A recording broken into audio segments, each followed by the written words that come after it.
Hello, everybody. Things have been interesting, yes? We're talking about Ethan Klein and basically everything that's been going on. He uploaded a video that I want to discuss. Long story short, if you haven't been paying attention, Ethan is trying to make it out like Hasan threatened Hila or called for someone to kill Hila, which is not what happened. I'll find what Hasan said and play it for you. You can make your own opinions. Any kind of violence that Israeli settlers or the Israeli military experiences in the West Bank is literally legal, okay?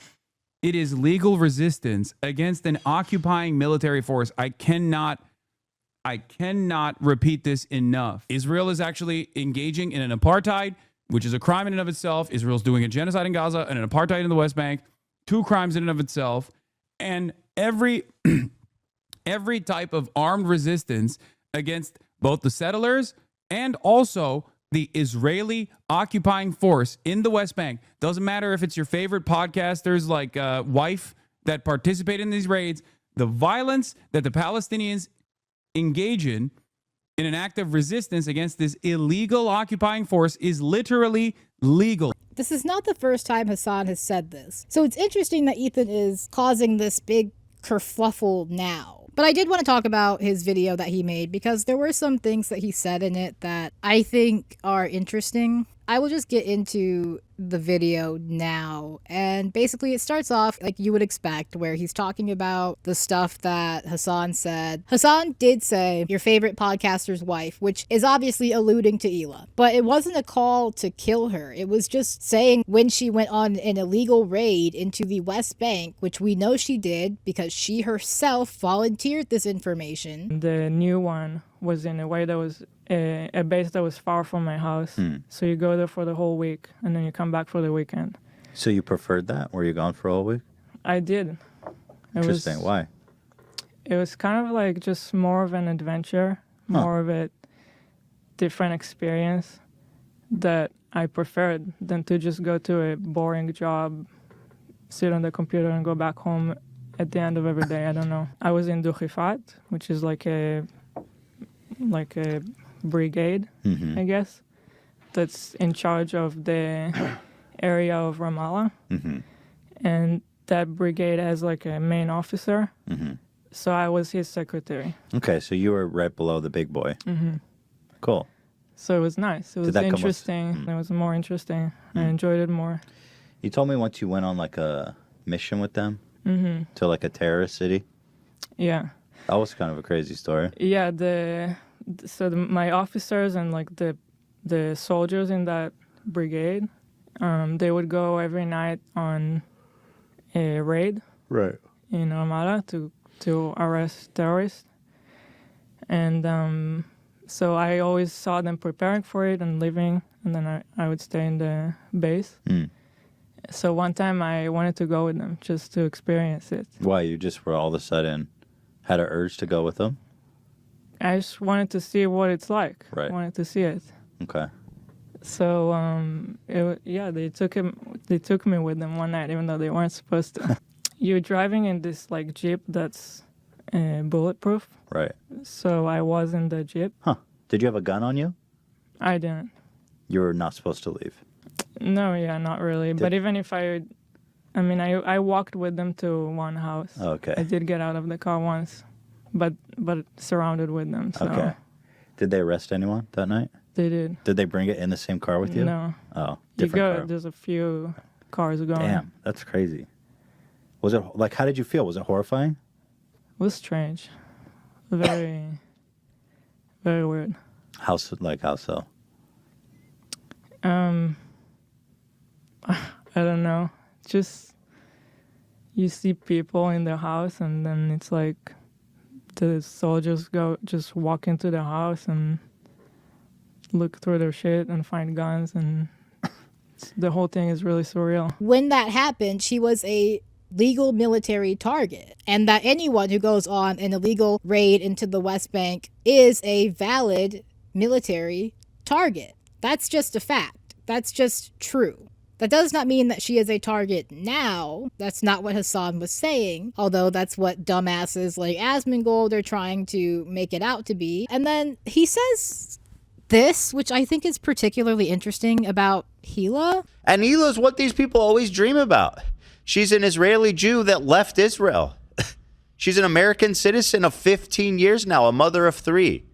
This is the idea of the perfect Israeli, one that leaves. Side note real quick, I love how I will say her name like 10 different ways, and I'm sure none of them are correct. Hila, like I don't even, like I'm sure one of those is right somewhere in there, but I just ballpark it every time. I can't even be bothered. I don't know. But anyway, he says that she's the perfect Israeli because she left Israel, and I do think it's a good thing that she left Israel. I don't think she left it because she didn't like Israel, but it's a good thing that she left Israel. But what I want from Hila Klein is to hear her stand 10 toes down on the fact that Israel is committing a genocide, that Israel is an apartheid state. I want to hear her say that Israel doesn't have a right to exist. I want to hear her say that Israel is an apartheid state that is enacting a genocide on the Palestinians. I want to hear her disavow her time in the IDF. I want to hear her disavow the actions of the IDF in totality. Yeah, I want her to go a little bit beyond. I think that at this point, she is someone that needs to. But instead, she just posts stuff on her Instagram about bombing Iran and celebrating that. I don't think her opinion has changed very much on Palestinians or even Arabs in general. Now, I will play this part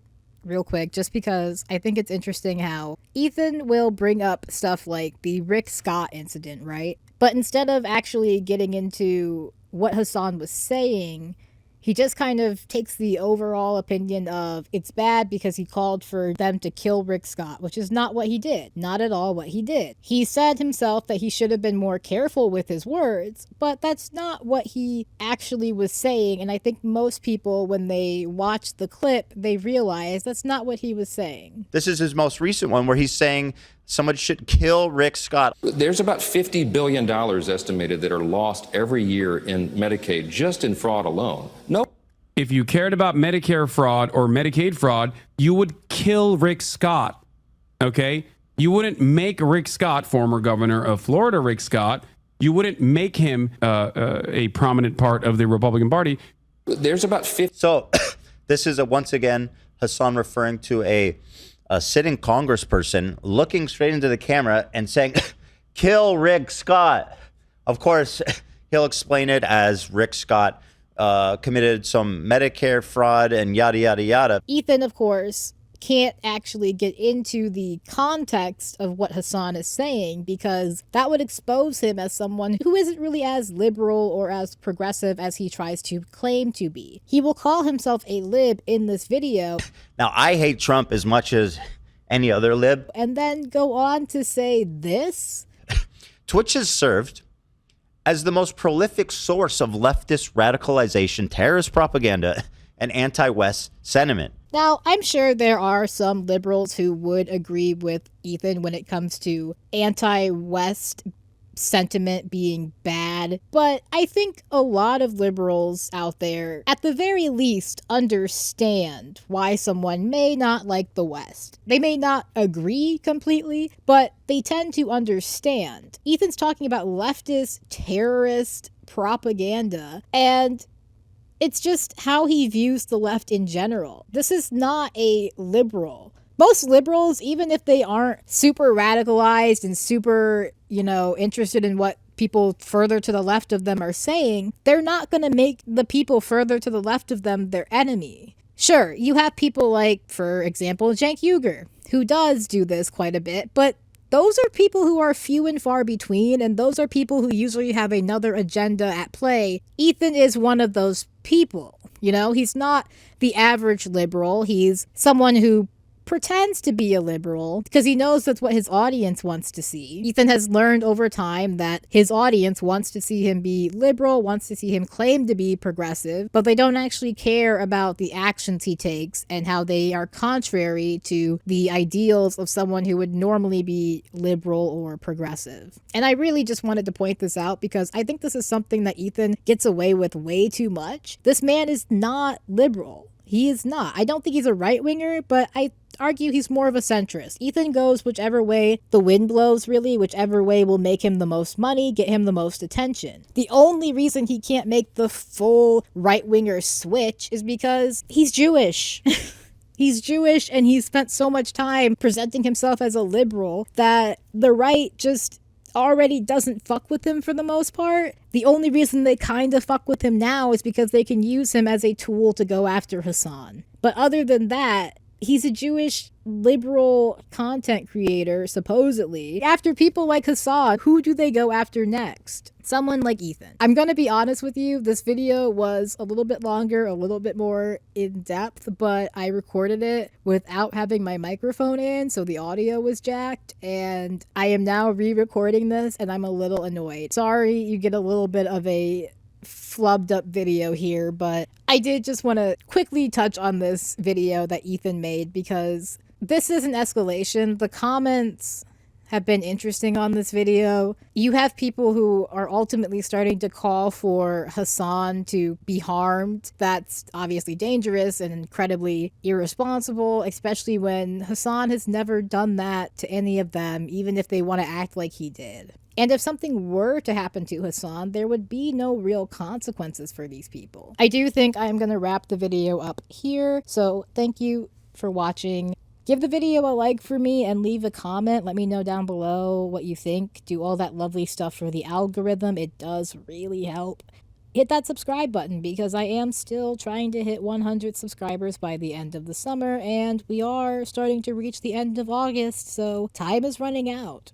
My official deadline will be the official end of summer, so that will be around September 20th-ish, in there somewhere. So we have about a month left. If you want to help out, if you want to make that number go up, I love it when number go up, you love it when number go up, then hit that subscribe button. And with all that being said, I appreciate you, take care of yourself, free Palestine, and goodbye.